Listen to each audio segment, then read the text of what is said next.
The city of Washington, D.C. stands apart from other American cities, not just because of its role as the nation's capital, but also due to the unique and carefully planned design of its streets and public spaces.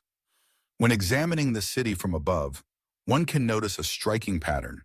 Broad avenues radiate out from key points, intersecting a grid of streets at unusual angles and creating a network of circles, triangles, and diagonals.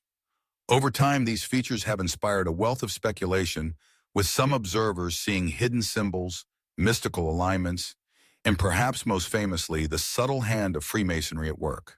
The story of Washington, D.C.'s design begins in the late 18th century, at the dawn of the new republic. After the Revolutionary War, America's founders sought a permanent seat for their government, one that would be distinct from any state and thus impartial. In 1791, President George Washington appointed Pierre-Charles L'Enfant, a French-born architect and engineer, to create the blueprint for the capital. L'Enfant drew inspiration from the grand cities of Europe, particularly Paris, with its wide boulevards and open spaces. He imagined a city that would reflect the ideals and aspirations of the new nation, combining order, beauty, and a sense of grandeur. L'Enfant's plan was ambitious. At its core was the idea of a grid, numbered streets running north to south, lettered streets running east to west. But unlike the rigid grids of other American cities, L'Enfant overlaid this system with diagonal avenues named after the states, slicing across the city and converging on important sites. Where these avenues and streets crossed, L'Enfant placed circles and plazas, creating a sense of openness and connection.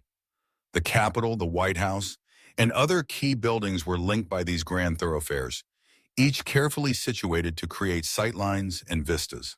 From the air, this arrangement can appear almost star-like, with avenues radiating outward from central points. Over time, some have argued that the city's design is more than just a reflection of European urban planning. They point to the prevalence of geometric shapes, pentagrams, triangles, and other forms embedded in the city's layout. In particular, conspiracy theorists and enthusiasts of hidden history have suggested that these shapes are intentional symbols, placed by Freemasons to encode mystical meanings or secret messages within the fabric of the city. Freemasonry, a fraternal organization with roots in the medieval stonemasons' guilds, has long been associated with symbols, ritual, and the pursuit of knowledge.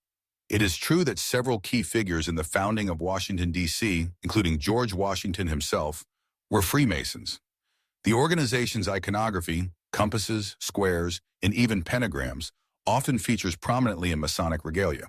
This has led some to see the city's geometric layout as an expression of Masonic ideals, a physical manifestation of Enlightenment principles in the search for order and meaning in the universe.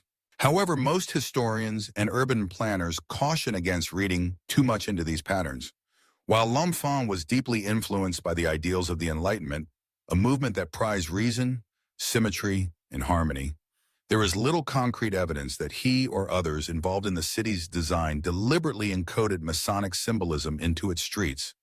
The geometric shapes that appear in the city's layout are, for the most part, a byproduct of the European planning traditions L'Enfant admired and the practical needs of connecting key sites. Regardless of whether one sees mystical intent or simply masterful urban design, the layout of Washington, D.C. remains a testament to the ambitions of the early United States.